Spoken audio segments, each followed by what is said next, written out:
hip-hop in the city. She did that last year where we work with youth and talk with them about issues dealing with hip-hop music, dealing with abstinence, sex, drugs, alcohol. These things are being addressed. Also, something that's come up here lately, Dr. Joshua Dossie, who is on the farm team, has been teaming up with Alabama A&M. They've been addressing the issue of black farmer land laws, something that's been going on in our community for quite some time. And so we're looking at issues, how can these farmers fight to keep their land, find out what's going on, what are the issues surrounding passing your property on to your children, what are the issues surrounding those property taxes, having a will. And so there are a lot of different areas that are being covered because we have a number of specialists, including our communications team as well. And so we just hope that people will take advantage of the various opportunities that the Corporate Extension Program offers, because we're here for the community. And as Dr. Bullock said, we are the outreach portion of the university.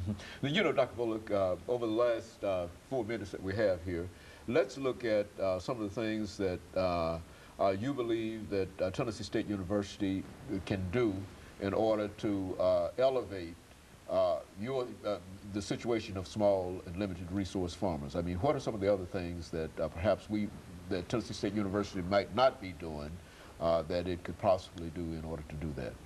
I think one of the things, first of all, let me say that we got some real strong leadership all the way from the president, Dr. Johnson, on to my administrator, Dr. Chesney, and Dr. Lagari.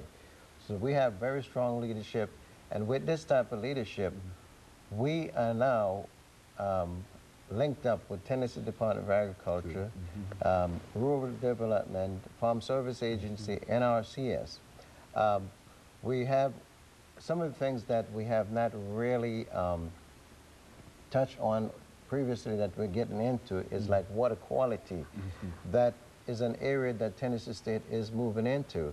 You know, we for many years stood in the back line and look at these things, but we never really realized the impact that these things would have on our children, and future grandchildren. So Tennessee State University is offering an opportunity to specifically the minority community to speed up and get abreast of the scientific information out there and be educated.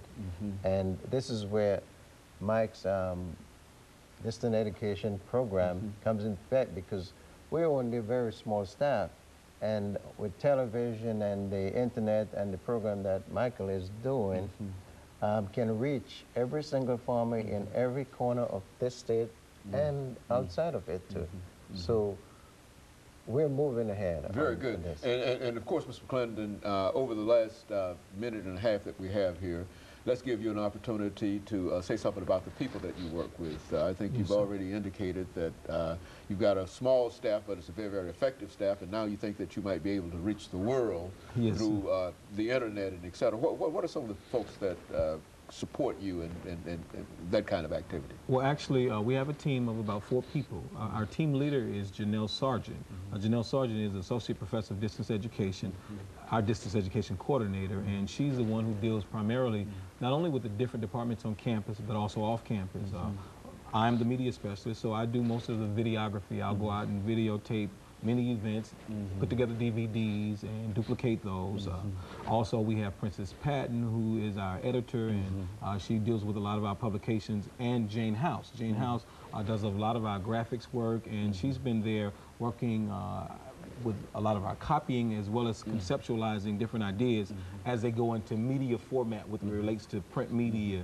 So Jane and Princess are a very valuable part of our operation, as well as Ms. Sargent. Very good. And of course, over the last half minute we have here, Dr. Bullock and Mr. McClendon, let me thank the two of you for bringing us that excellent information about Tennessee State University and the Cooperative Extension Program and some of the activities that the two of you are involved with, because I know that as both of you have indicated that you might have a small, limited number of staff, but in terms of the programs and how innovative you are, I think that some of the things that you're dealing with are areas that can really bring small farmers into quite a bit of activity. And we want to thank you for bringing that information to us today.